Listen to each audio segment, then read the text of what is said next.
I found this tractor in 1995. I found it from a collector friend I knew back in Pennsylvania. He knew of the tractor.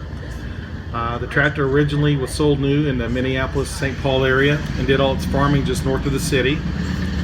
A collector in Ohio bought it, and he had it for about 35 years, and then a collector in Pennsylvania bought it, and then of course I bought it in 1995 from the collector in Pennsylvania. Brought it back to Missouri and played with it a while in Missouri, and then rebuilt the engine and did some things with it, and of course eventually brought it here to Rollag about 5 years ago.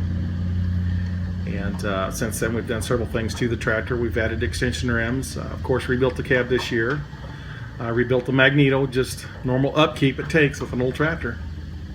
And that's the history of it. Of course we've got the expo this coming weekend, and hopefully have it ready to plow and thresh and do all the different things it did when it was new. Rated at 35 horsepower on the drawbar and 70 horsepower in the belt.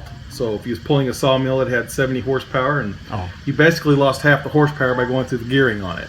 It just literally, you lose that much because of the friction. So that took your power down to 35 horse in the drawbar, and that was a Nebraska test set in 1920 for it.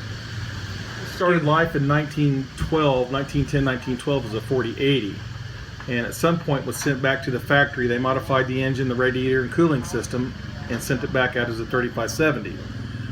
The Nebraska test would not prove 4080 horsepower, so they had to lower the rating of the tractor, and so that made them lower the rating to make it more accurate, so it wasn't considered fraud for the day, trying to sell something that it wouldn't do. But it was a very healthy tractor, one of the most, powerful tractors of its time.